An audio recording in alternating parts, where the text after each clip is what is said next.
Selamlar. Size harika bir haberim var. Yepyeni bir strateji buldum ve bu yöntemle daha yeni başlıyor olsanız bile güzel sonuçlar alabilirsiniz. Hatta başlangıçta birkaç lira ile bile başlayabilirsiniz. Neler yapabileceğinizi görmek istiyorsanız videoyu sonuna kadar izleyin. Öncelikle Pocket'e geçelim. İlk olarak zaman dilimini 15 saniye olarak ayarlayıp vade süresinde 15 saniye yapıyoruz. Başlangıçta 20 dolarlık bir depozitimiz var. Bu az ama stratejimizin nasıl çalıştığını görmek için uygun. Şimdi ticaret yapacağımız döviz çiftlerini ekleyelim. Önce 4 çift ekliyoruz. Şimdi de MACD ve stokastik indikatörlerini ekliyoruz. Harika. Şimdi indikatörlerin ayarlarına geçelim. MACD'yi aynı bırakıyoruz ama çizgilerin kalınlığını 2 piksel yapıyoruz. Aynı şeyi de stokastik için de kullanıyoruz. Bu indikatörlerin hareketlerini daha net görebilmemiz için yaptığımız bir şey. İlk döviz çiftine geçelim ve işlem yapmaya başlayalım. Burada bir direnç alanı görüyoruz. Stokastik 20'nin altında ve MACD de kısa bir süre önce sıfırı geçerek düştü. O yüzden aşağı yönde bir düşüş pozisyonu açıyoruz.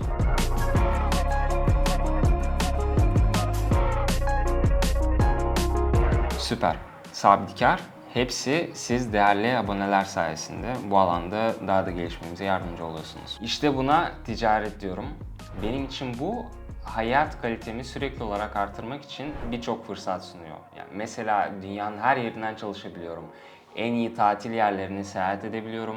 Mağazalarda istediğim her şeyi alabiliyorum ve bunu Telegram kanalım üzerinden başkalarının da aynı başarıya yakalamasına yardımcı olmak için kullanıyorum. Şu anda kanalımda 1000'den fazla üye var ve sadece dün birlikte yaklaşık olarak 20.000 dolar kazandık. Bunu nasıl başardığımızı merak ediyorsunuzdur. Olay şu ki yaptığım her işlemleri kanalda paylaşıyorum ve isteyen herkes aynısını yapıp benimle aynı sonuçları alabiliyor. Ve en güzel yanı şu anda abonelerim için bunun tamamen ücretsiz olması. Bu yüzden vakit kaybetmeyin. Hemen açıklamadaki linkten abone olun. Miktarı ayarlayıp bir sonraki döviz çiftine geçelim. Yükseliş hareketini görüyoruz. Ancak histogramda yükseliş hareketi zaten sona ermiş. O yüzden stokastiğin düşüşe geçtiği ve fiyatın biraz daha yükseldiği anı bekliyoruz. Fiyatı mükemmel. Burada put opsiyonuna basıyoruz. Opsiyonu açıyoruz ve kırmızı çizginin yeşil çizgiyi aşağıdan yukarıya doğru kestiğini görüyoruz. Bu da bize düşüş hareketinin başladığını gösteriyor.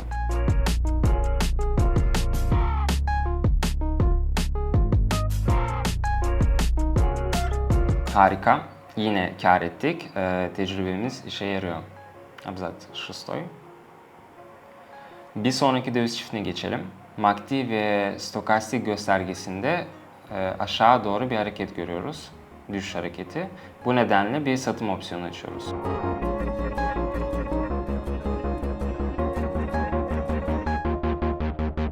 Harika bir anlaşma yaptık. Bu tamamen sizin bana öğrenmemde yardımcı olmanın sayesinde. O yüzden hepinize teşekkür ediyorum.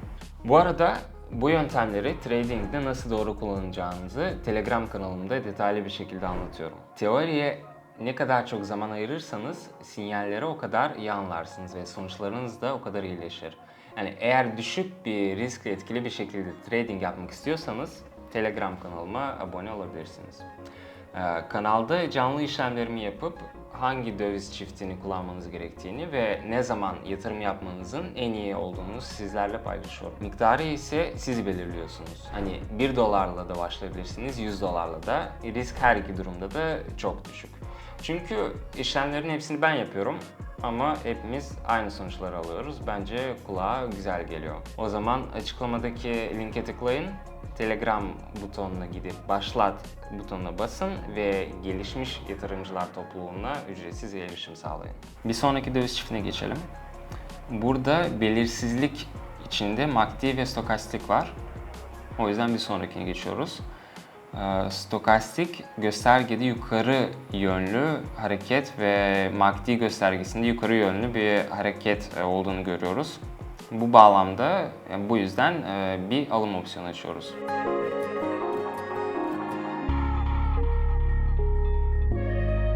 İyi iş çıkardık. Miktarı ayarlayıp bir sonraki döviz çiftine geçiyoruz. Burada stokastik ve MACD göstergelerinde aşağı doğru bir iniş hareketini görüyoruz. Stokastiğin 20 işaretine geçme eğilimde olduğunu ve MACD'nin de aşağıya doğru hareket ettiğini görüyoruz. Bu yüzden yeniden bir satım opsiyonu açıyoruz. Karımızı aldık. Bir sonraki döviz çiftine geçiyoruz. MACD üzerinde belirsizlik olduğunu görüyorum. Stokastikte de herhangi bir hareket olmaksızın 20 seviyesinde. O yüzden bir sonrakine geçiyoruz. Burada stokastik ve MACD göstergelerinde yukarı doğru bir hareket var. O yüzden call opsiyon yapıyoruz. Çok iyi bir giriş noktası sayılmaz ama yani daha alçak istiyorduk ama umarım bu da yeter. Bu da yeterli olur.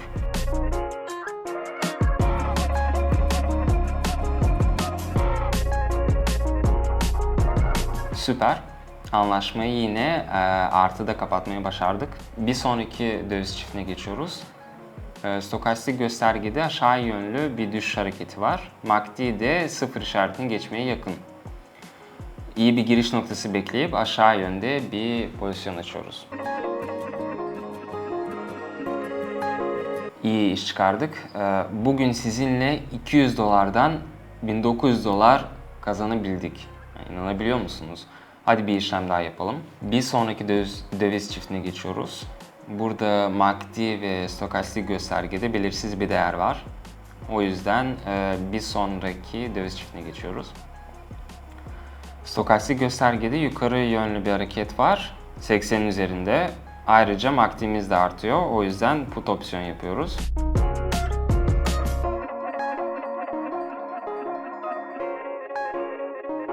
Bugün 20 dolardan 2000 dolar civarında bir kazancımız var. Bir de sizinle paylaşmak istediğim güzel bir haber daha var. Bugün hesabımda 2000 dolar var ve bu stratejinin ne kadar etkili olduğunu gösteriyor. Yani bu stratejiyi kullanın, trading yapın ve mükemmel sonuçlar elde edebilirsiniz. Yani sanırım artık fark etmişsinizdir ki trading'e başlamanın en güvenilir ve en basit yolu benim stratejilerim ve işlemlerimi canlı takip etmek. Telegram kanalımda herkes hangi saatlerde ve hangi döviz çiftlerinin başarılı işlemler için seçtiğimi görebilir.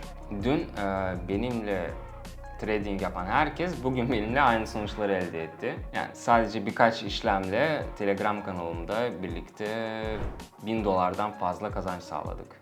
Ya bence fena değil mi? Eğer siz de aynı düşüncedeyseniz profesyonel yatırımcılar topluluğumuza katılabilirsiniz. Sizi Telegram kanalımda bekliyor olacağım. İzlediğiniz için teşekkürler.